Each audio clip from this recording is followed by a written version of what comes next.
나는 법학도가 아니기에 잘 모릅니다. 상대가 범법자임을 알고도 신고하지 않아도 되는 경우가 있지요 아마? 자기 부모의 죄를 자식은 고발하지 않아도 죄가 되지 않지요 아마? 그러나 그 이외에는 죄를 발견하면 신고하든지 제지하는 것이 맞지요 아마?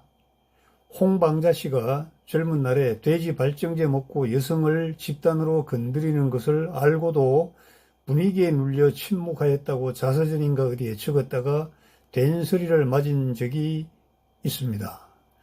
세상은요, 경우에 따라서 조자룡이나 장비나 관음장 같은 사람이 되어야 한다고 닥달합니다.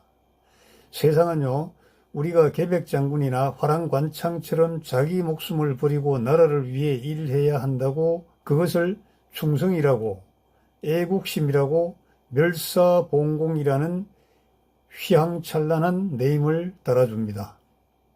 예수님을 믿으면 죽기를 각오하고 믿어야 한다고 말들은 잘합니다. 한 영혼을 천하보다 귀하게 여긴다고 말은 잘합니다. 목사들이요. 주님처럼 바울처럼 살게 해달라고 기도하는 장로들, 목사들 굉장히 많습니다.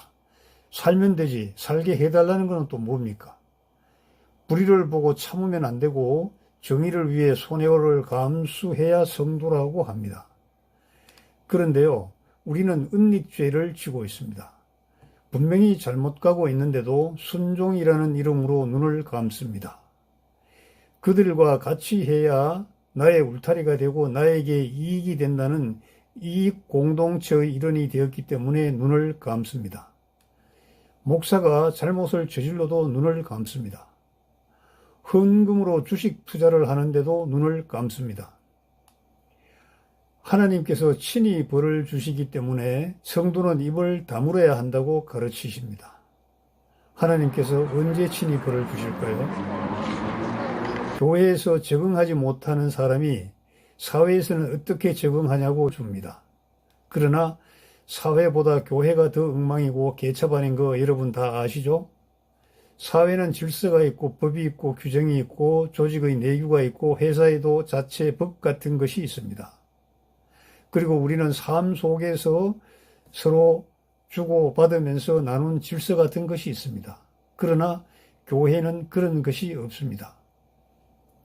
교회는요, 순종이라는 말 한마디, 파쇄되어야 한다는 말 한마디, 그 말 한마디에 모든 사람이 머리를 숙여버립니다. 그래서 교회에는 그러한 규정이 있더라도 지키지 않으면 그만입니다. 제 친구 박 교수가 하는 말이 있습니다. 군대는 복종이 군대를 망하게 하고 교회는 순종이 교회를 망하게 한다고 합니다. 순종이나 복종을 강요하고 요구할 수 있는 그 너머의 어떤 완벽한 그 정신세계가 뒷받침되지 않고 군대라는 계급, 교회라는 그 서열만 내세워서 사람들을 닥달하는 겁니다.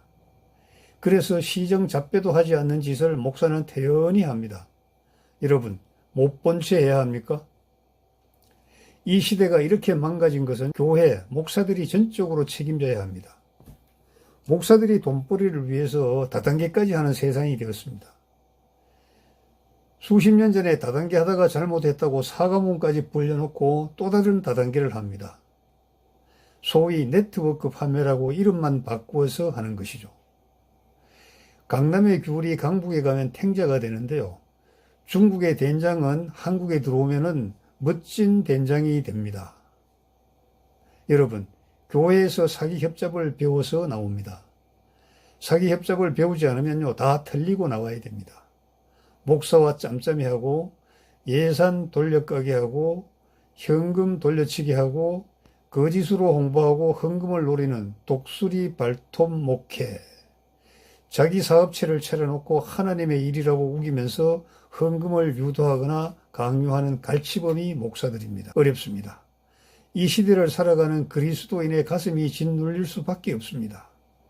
목사하다가 실증이 났는지 대통령 하겠다고 나서지를 않나. 사이비 이단의 경계에 있으니 조심하라고 발령했던 그분도 어느새 슬그머니 동참하고 같이 강대상에 서서 칭찬하고 축혀 세웁니다. 왜 그렇습니까? 여러분, 목사들이 예언 방송 많이 하잖아요. 그런데 그 사람들이 하나님의 계시를 받은 신통력으로 하는 게 아닙니다. 그 사람들도 이것저것 유튜브 보고 검색하고 종합해서 자기 정보처럼 얘기하는 겁니다. 그리고 자기 내면의 색깔을 지우지 않고 정치로 위장합니다. 좌파는 좌파 본색, 우파는 우파 본색을 지우지 아니하고 그 시대 상황에 따라 정치로 포장을 하는 겁니다. 하여튼 어렵게 되었습니다.